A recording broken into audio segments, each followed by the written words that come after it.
The President of the 75th session of the UN General Assembly, Your Excellency Volkan Bozkır, the Secretary General of the United Nations, Your Excellency Antonio Guterres, Excellencies, distinguished delegates, ladies and gentlemen.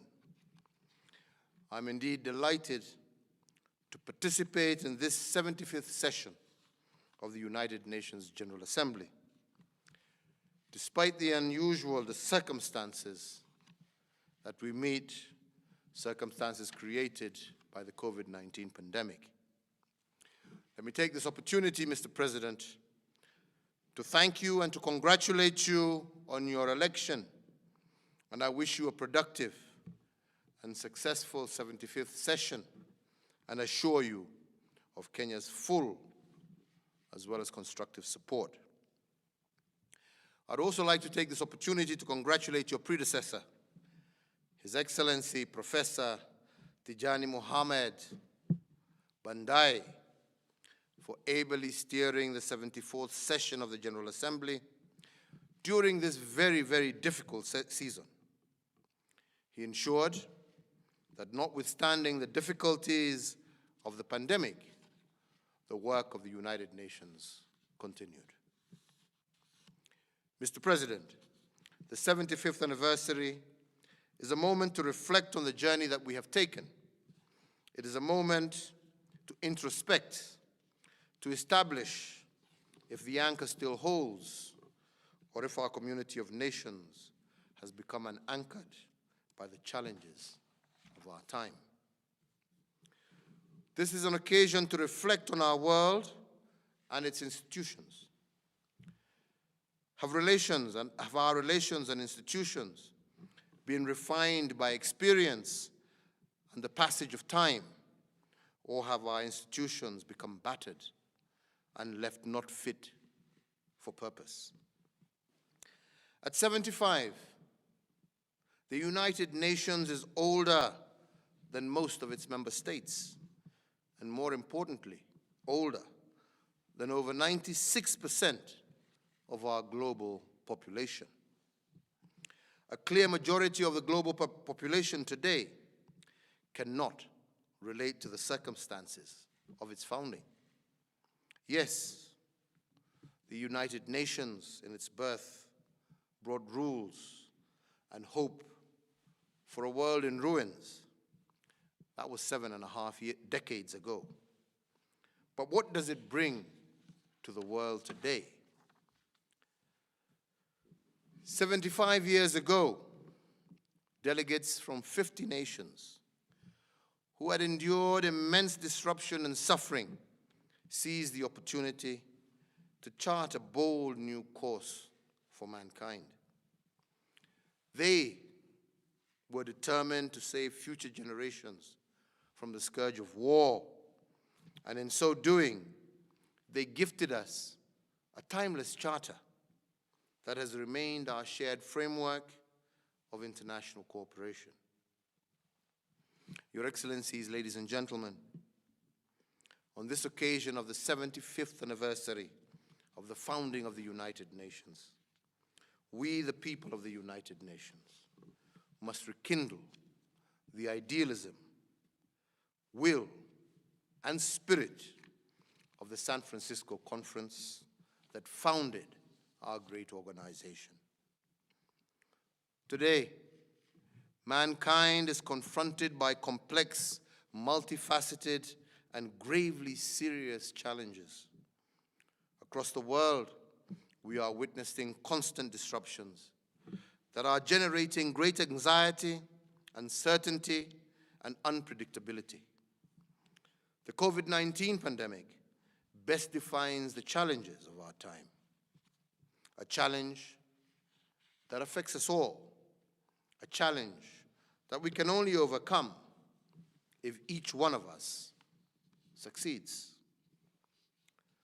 The COVID-19 pandemic and other contemporary challenges, including the climate and biodiversity crisis that we face, our growing geostrategic tensions, social as well as economic inequalities, the crisis of legitimacy and governance, as well as vulnerabilities of our digital world, have indeed redefined the imperative for multilateral action. Kenya believes strongly that if we remain anchored in multilateralism and with unity of purpose, if we are much more agile in embracing change and positive transformations, if we remain rooted in a rule-based international system and act innovatively and selflessly, we can transcend our challenges and secure lasting peace and prosperity for all. This firm persuasion is born of our own experience and evolution as a nation.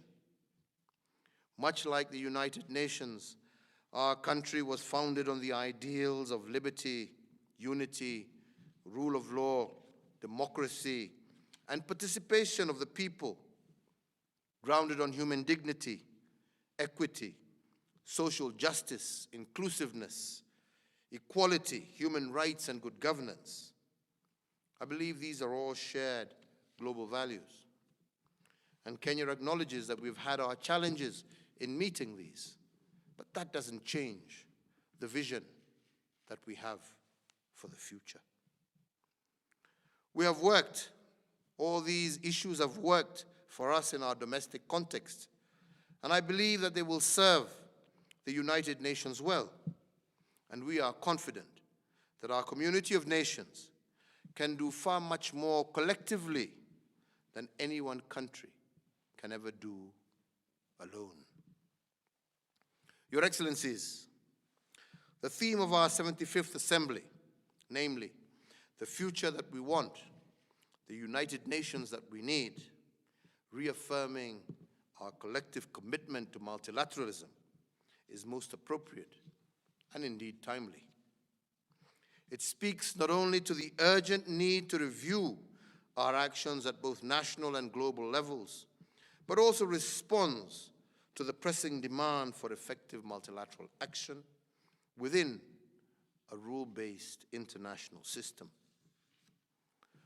Indeed, the COVID-19 pandemic should give fresh impetus to our collective efforts to strengthen international cooperation. This global pandemic has deepened, unfortunately, existing inequalities, hitting the poorest and most vulnerable communities the hardest. It has created an unprecedented synergy of challenges and demonstrated the limits of our institutions. There is therefore an urgent need to improve readiness in the area of global crisis management, but more importantly, to effectively take urgent, coordinated, and collective measures to build resilience that would insulate our societies and our economies against the adverse effects of such pandemic and crisis. Mr. President, in Kenya, we have had to undertake special and targeted efforts. A national multi-agency team on COVID-19 is in place to ensure such appropriate interventions. We have revamped and expanded our national and county healthcare systems. The interventions that we have taken have targeted the old and the vulnerable, the unemployed, and our youth, and specific programs to keep them healthy and productively engaged. We have also recognized how this pandemic has in itself produced the challenges of gender inequality and more so gender violence.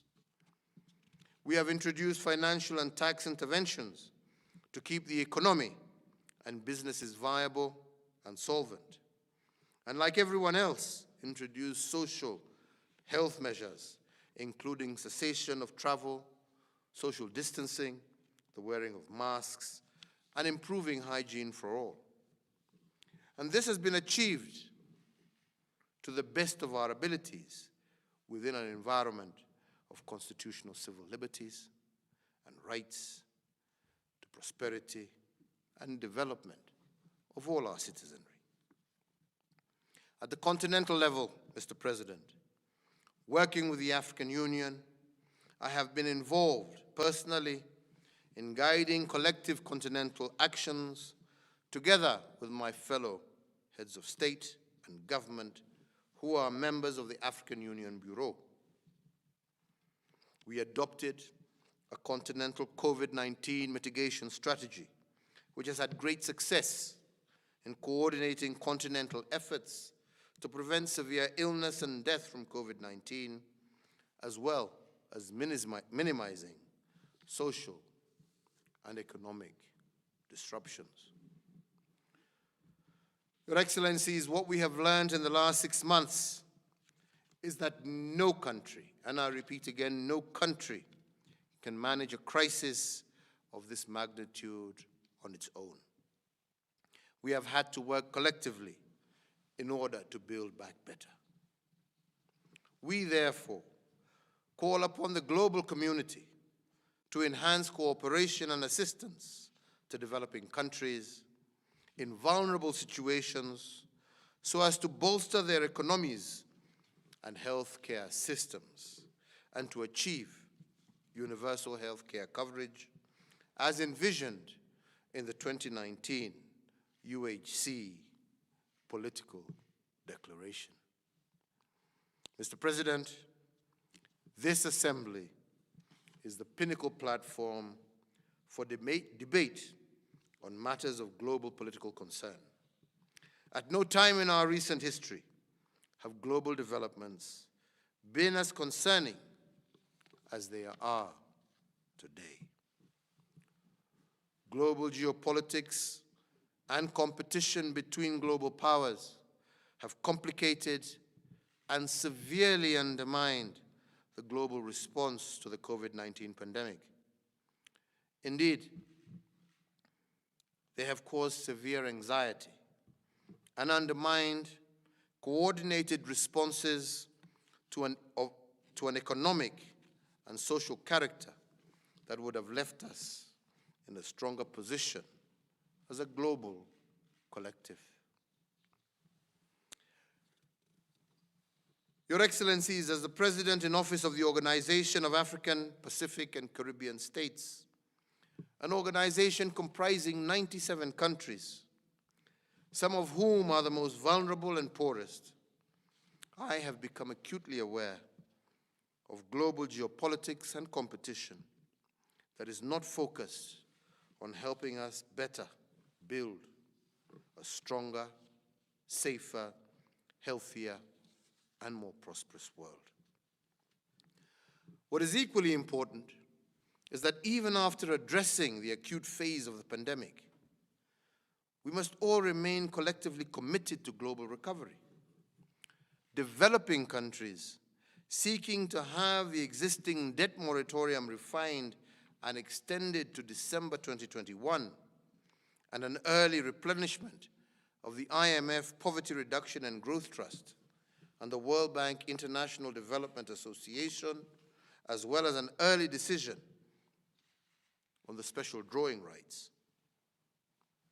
But Your Excellencies, I am confident that we have the answers to the challenges we face.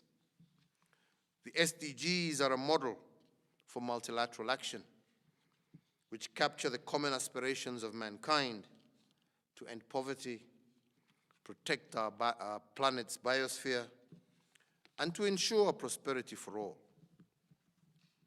The challenges that confront us today only serve to underscore the need to reaffirm our commitment to the implementation of the SDGs, particularly with regard to fighting poverty and inequality, but also our shared responsibility to effectively contribute to this common vision. Mr. President, turning to climate change, I believe Kenya's stance on climate change and the environment is known to all. Climate change can unpackage our efforts to attain the SDGs. Kenya acknowledges the disproportionate impacts of climate variability in small island developing states, as well as states with fragile ecological environments. In this regard, Kenya was honored to co-host the United Nations Secretary-General's Climate Action Summit in September of last year, which resulted in landmark commitments as well as initiatives. Similarly, the interdependent crisis of the biodiversity loss and ecosystem degradation requires urgent and collective action. Our global home that was teeming with millions of species of God-given creatures, both great and small, is slowly dying. Kenya once again calls for urgent collective action to halt the dissemination of our biodiversity. We must find a global balance between human beings and other creatures on our earth. We must put harmony between people and nature. Our world is yearning for us to stop its ruin.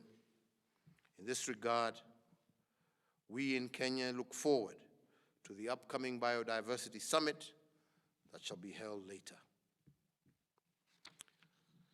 Ladies and gentlemen, as host to the United Nations Environmental Programme and the UN Habitat, of which we are proud, Kenya calls for the expansion of the two programs, their viability to harmonize and to domicile all environmental and human settlement issues in their rightful place, which is at their headquarters.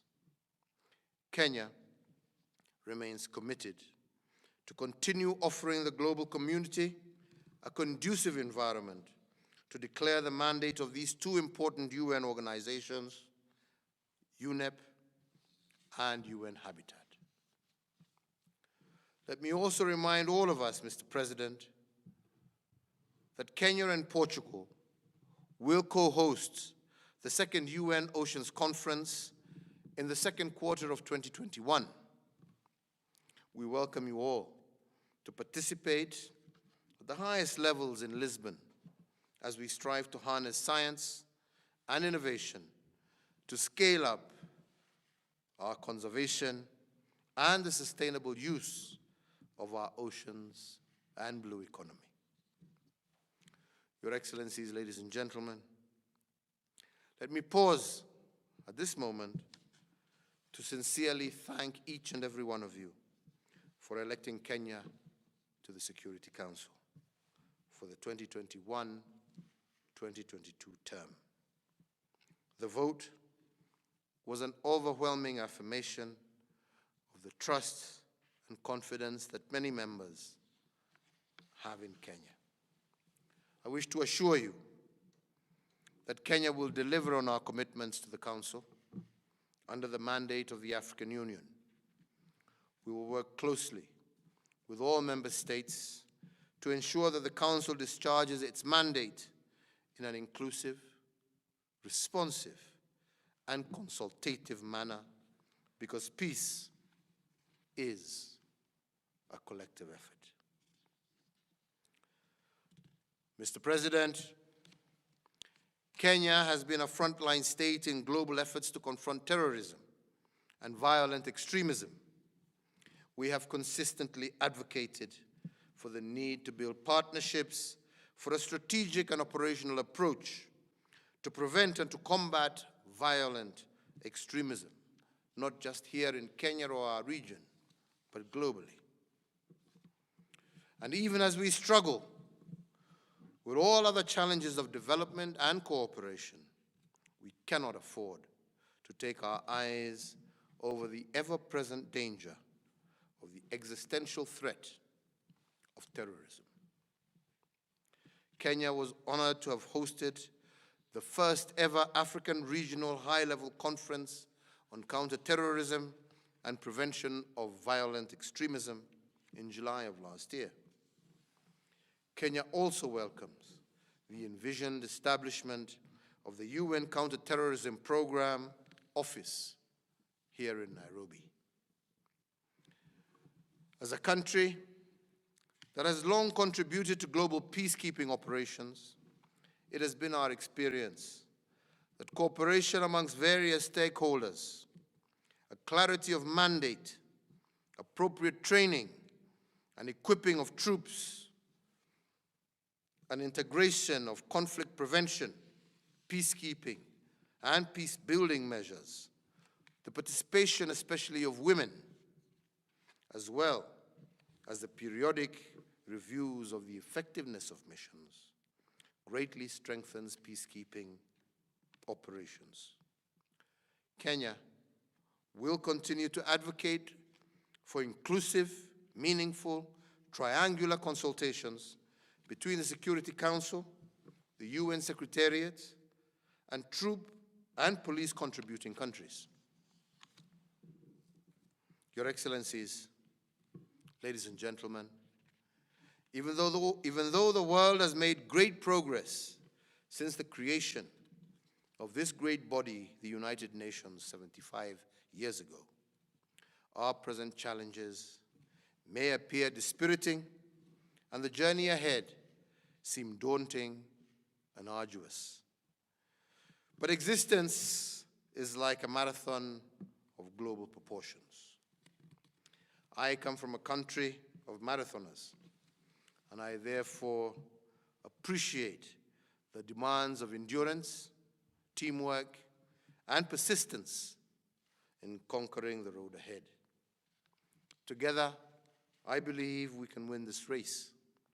Mankind can triumph and secure peace and prosperity in a greater biodiversity for present and future generations.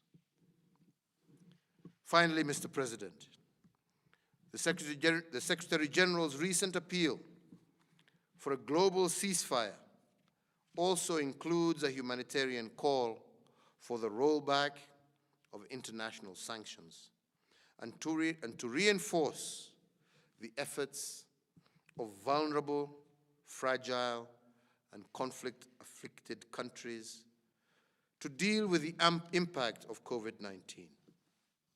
I state today that Kenya stands behind this initiative. And in this connection, I wish to make a special appeal for an end to the economic and commercial, as well as financial embargo against Cuba, sanctions against Zimbabwe and Sudan. The United Nations provides us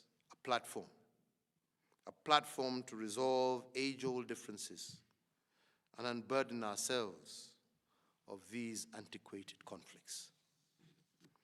It is also Kenya's desire to see at this critical and historical juncture an inspiration for peace between Palestine and Israel.